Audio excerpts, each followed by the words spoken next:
경쟁력은 참여정부 시절 가장 높았습니다. 그 점에서 박기영 과학기술보좌관은 공도 있었습니다. 그의 과와 함께 공도 평가받아야 한다고 생각합니다.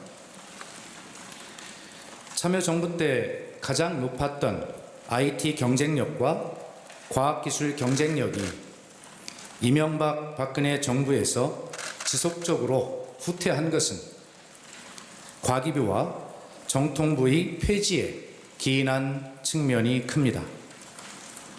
그래서 과학기술계에서는 과기부와 정통부의 부활을 요구하는 목소리가 높았습니다. 그러나 정권이 바뀔 때마다 기존 부처가 폐지되고 새로운 부처가 신설되는 것은 바람직하지 않다고 생각합니다. 그래서 미래부를 살리면서 과학기술의 컨트롤타워 역할을 하도록 기능을 재편하는 쪽을 택했고, 그 방안으로 미래부에 차관급의 과기혁신본부를 신설하도록 했습니다. 미래부의 명칭이 과학기술정보통신부로 바뀐 연유입니다. 새 정부가 신설한 과기혁신본부는 참여정부 후반에 과기부에 설치했던 과기혁신본부가 그 모델입니다. 그때 참여정부는 과학기술 분야의 R&D 예산 배분이 경제부처로부터 독립하여 과기계 중심, 연구자 중심으로 이루어져야 한다는 판단으로 과기부 장관을 부총리로 격상하면서 과기혁신본부를 신설하였습니다. 그러나 이것이 제대로 정착하지 못한 가운데 정권이 바뀌고 폐지됐기 때문에 과기혁신본부의 위상과 역할, 기능은 아직 충분히 정립되지 않았고 운영의 경험도 일천합니다. 게다가 지금은 과학기술정보통신부 장관이 부총리의 위상을 가지고 있지도 않기 때문에 과기혁신본부가 충분한 위상과 힘을 가지고 역할을 다하게 하는 것은 새 정부의 큰 과제 중 하나입니다. 박기영 본부장은 참여정부 때 과기부총리제와 과기혁신본부 신설 구상을 주도한 주역 중 한 명입니다. 그래서 그의 과가 적지 않지만 과기혁신본부의 적임이라고 판단했습니다. 뿐만 아니라 과기혁신본부장은 그가 오래전에 했던 과기보좌관과 같은 급의 직책이고 더 나은 자리도 아니라는 점을 또 고려했습니다. 그를 임명한 이러한 취지에 대해서 널리 이해를 구하며 이에 대한 과학기술계의 의견을 경청하겠습니다. 청와대가 논란이 되고 있는 박기영 과기혁신본부장에 대해서 유임 입장을 그대로 좀 강조하는 그런 브리핑을 좀 들었습니다.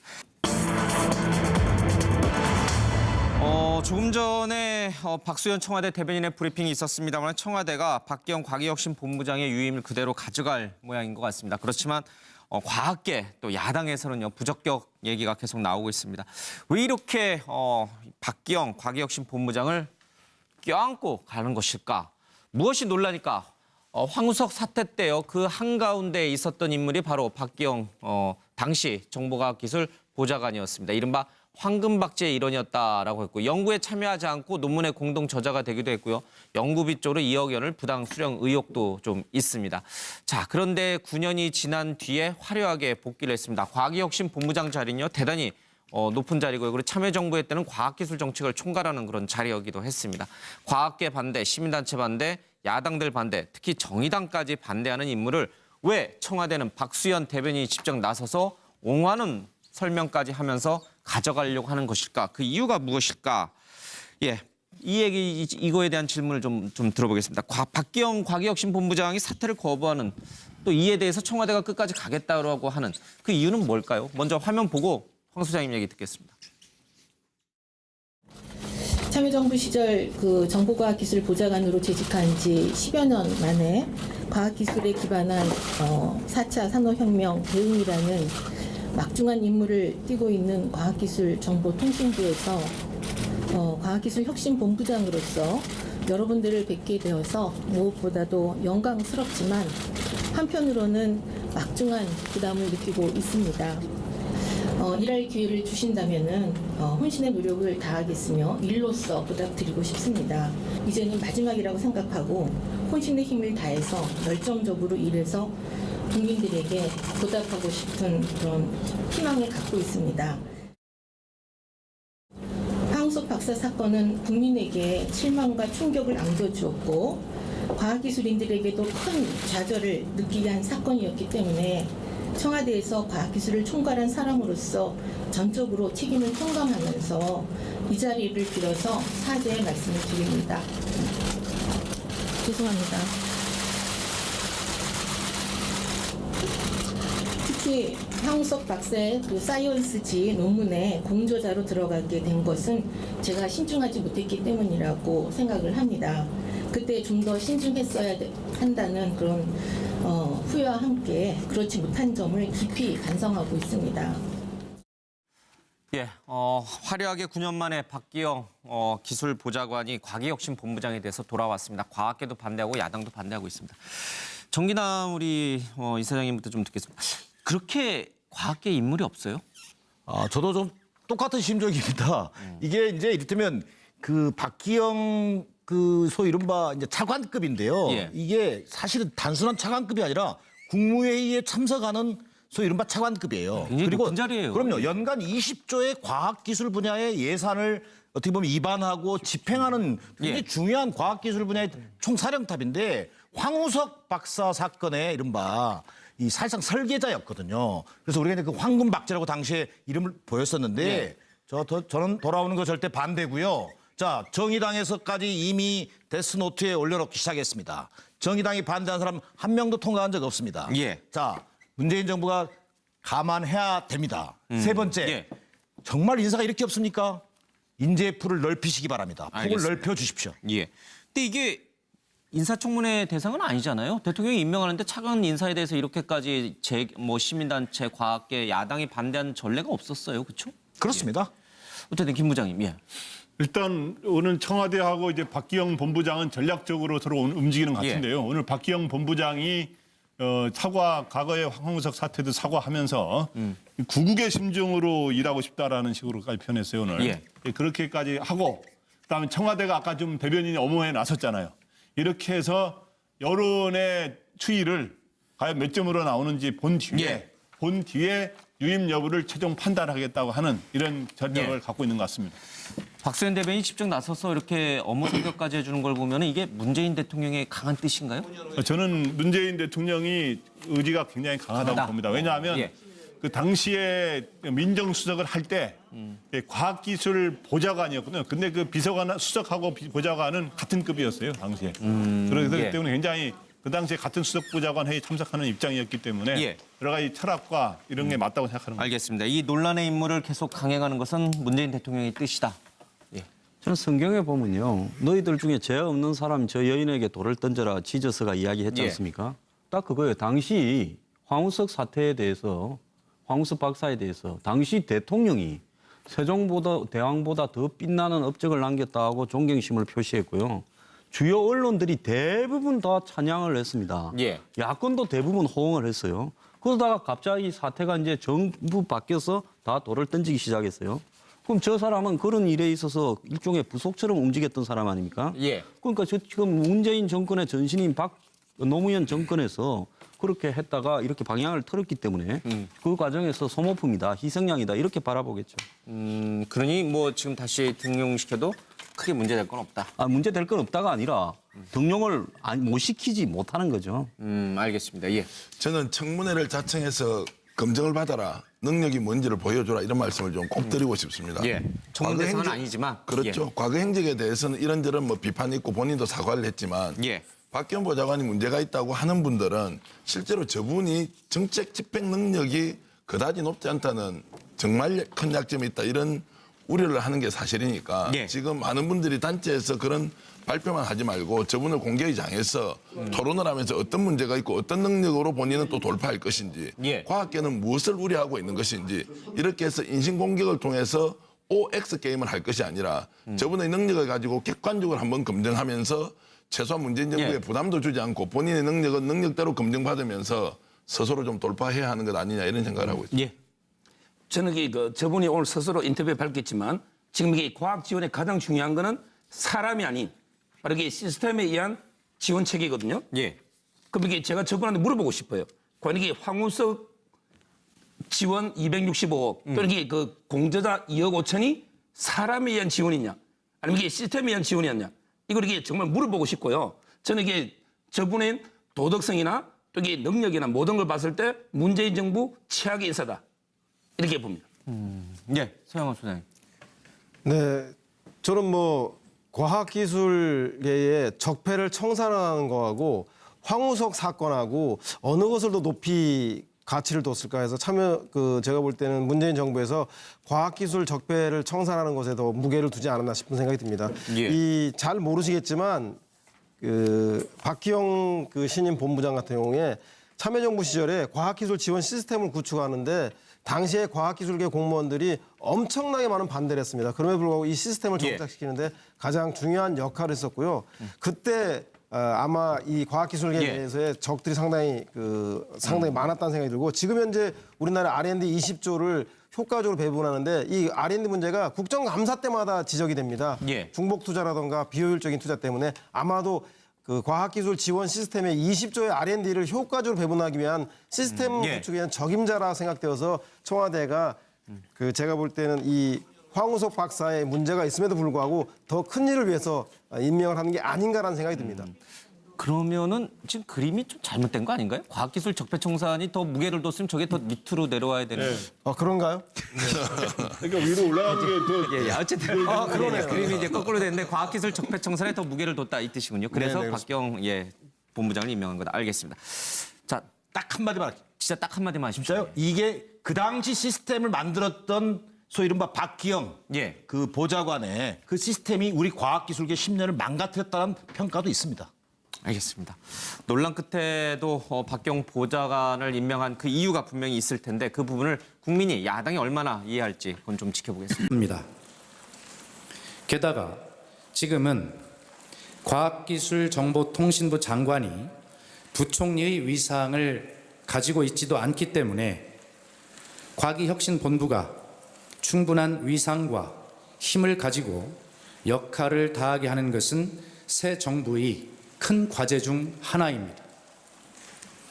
박기영 본부장은 참여정부 때 과기부총리제와 과기혁신본부 신설 구상을 주도한 주역 중 한 명입니다. 그래서 그의 과가 적지 않지만 과기혁신본부의 적임이라고 판단했습니다. 뿐만 아니라 과기혁신본부장은 그가 오래전에 했던 과기보좌관과 같은 급의 직책이고 더 나은 자리도 아니라는 점을 또 고려했습니다. 그를 임명한 이러한 취지에 대해서 널리 이해를 구하며 이에 대한 과학기술계의 의견을 경청하겠습니다. 예, 청와대 경쟁력은 참여정부 시절 가장 높았습니다. 그 점에서 박기영 과학기술보좌관은 공도 있었습니다. 그의 과와 함께 공도 평가받아야 한다고 생각합니다. 참여정부 때 가장 높았던 IT 경쟁력과 과학기술 경쟁력이 이명박 박근혜 정부에서 지속적으로 후퇴한 것은 과기부와 정통부의 폐지에 기인한 측면이 큽니다. 그래서 과학기술계에서는 과기부와 정통부의 부활을 요구하는 목소리가 높았습니다. 그러나 정권이 바뀔 때마다 기존 부처가 폐지되고 새로운 부처가 신설되는 것은 바람직하지 않다고 생각합니다. 그래서 미래부를 살리면서 과학기술의 컨트롤타워 역할을 하도록 기능을 재편하는 쪽을 택했고, 가 논란이 되고 있는 박기영 과기혁신 본부장에 대해서 유임 입장을 그대로 좀 강조하는 그런 브리핑을 좀 들었습니다. 조금 전에 박수현 청와대 대변인의 브리핑이 있었습니다만 청와대가 박기영 과기혁신 본부장의 유임을 그대로 가져갈 모양인 것 같습니다. 그렇지만 과학계 또 야당에서는요 부적격 얘기가 계속 나오고 있습니다. 왜 이렇게 박기영 과기혁신 본부장을 껴안고 가는 것일까? 무엇이 논란일까? 황우석 사태 때요 그 한가운데 있었던 인물이 바로 박기영 당시 정보과학기술 보좌관이었습니다. 이른바 황금박제의 일원이었다라고 했고 연구에 참여하지 않고 논문의 공동 저자가 되기도 했고요. 연구비 쪽으로 2억 원을 부당 수령 의혹도 좀 있습니다. 자, 그런데 9년이 지난 뒤에 화려하게 복귀를 했습니다. 과기혁신 본부장 자리는요 대단히 높은 자리고요. 그리고 참여정부에 때는 과학기술 정책을 총괄하는 그런 자리이기도 했습니다. 과학계 반대, 시민단체 반대, 야당들 반대, 특히 정의당까지 반대하는 인물을 왜 청와대는 박수현 대변인이 직접 나서서 옹호하는 설명까지 하면서 가져가려고 하는 것일까? 그 이유가 무엇일까? 예, 이거에 대한 질문을 좀 들어보겠습니다. 박기영 과기혁신 본부장이 사퇴를 거부하는 또 이에 대해서 청와대가 끝까지 가겠다고 하는 그 이유는 뭘까요? 먼저 화면 보고 황 소장님 얘기 듣겠습니다. 참여정부 시절 그 정보과학기술 보좌관으로 재직한 지 10여 년 만에 과학기술에 기반한 4차 산업혁명 대응이라는 막중한 임무를 띠고 있는 과학기술정보통신부에서 과학기술혁신본부장으로서 여러분들을 뵙게 되어서 무엇보다도 영광스럽지만 한편으로는 막중한 부담을 느끼고 있습니다. 일할 기회를 주신다면은 혼신의 노력을 다하겠으며 일로서 부탁드리고 싶습니다. 이제는 마지막이라고 생각하고 혼신의 힘을 다해서 열정적으로 일해서 국민들에게 보답하고 싶은 그런 희망을 갖고 있습니다. 황우석 박사 사건은 국민에게 실망과 충격을 안겨주었고 과학기술인들에게도 큰 좌절을 느끼게 한 사건이었기 때문에 청와대에서 과학기술을 총괄한 사람으로서 전적으로 책임을 통감하면서 이 자리를 빌어서 그 방안으로 미래부에 차관급의 과기혁신본부를 신설하도록 했습니다. 미래부의 명칭이 과학기술정보통신부로 바뀐 연유입니다. 새 정부가 신설한 과기혁신본부는 참여정부 후반에 과기부에 설치했던 과기혁신본부가 그 모델입니다. 그때 참여정부는 과학기술 분야의 R&D 예산 배분이 경제부처로부터 독립하여 과기계 중심, 연구자 중심으로 이루어져야 한다는 판단으로 과기부 장관을 부총리로 격상하면서 과기혁신본부를 신설하였습니다. 그러나 이것이 제대로 정착하지 못한 가운데 정권이 바뀌고 폐지됐기 때문에 과기혁신본부의 위상과 역할, 기능은 아직 충분히 정립되지 않았고 운영의 경험도 일천하